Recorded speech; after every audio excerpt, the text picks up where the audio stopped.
بسم اللہ الرحمن الرحیم۔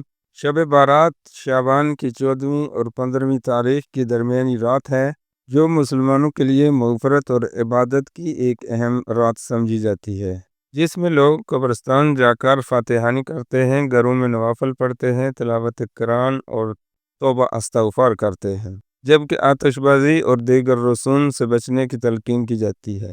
شب بارات کیا ہے، یہ جاننے کے لیے ویڈیو کو آخر تک دیکھیے۔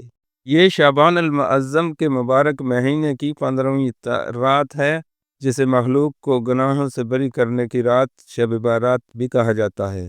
اس رات میں اللہ تعالیٰ کی طرف سے لوگوں کے رزق اور عمروں میں فیصلے کیے جاتے ہیں۔ یہ ایک عمومی عقیدہ ہے اور دعا کی قبولیت کی امید کی جاتی ہے۔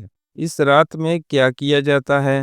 عبادت۔ لوگ نماز عشاء اور فجر باجماعت ادا کرنے کا اہتمام کرتے ہیں، نوافل پڑھتے ہیں، تلاوت قرآن مجید، ذکر و استغفار کرتے ہیں، قبرستان حاضری، مرحومین کے لیے دعائے مغفرت کرنے، پھول چڑھانے، شمع روشن کرنے کے لیے قبرستان جاتے ہیں۔ مٹھائیاں اور خیرات، حلوہ، سیویاں اور دیگر روایتی مٹھائی بنا کر دوستوں، رشتہ داروں اور غریبوں میں تقسیم کی جاتی ہے۔ خطبات اور محفل، علماء کرام دین کی تعلیمات پر روشنی ڈالتے ہیں اور محفل نعت منعقد ہوتی ہے۔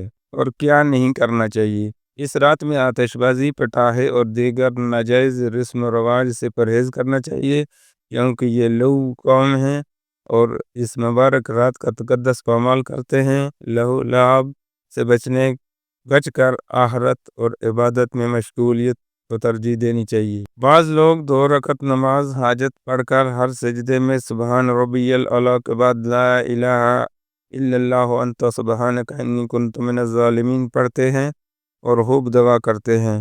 یہ ایک خاص عمل ہے۔ اللہ تعالیٰ عمل کی توفیق عطا فرمائے، آمین۔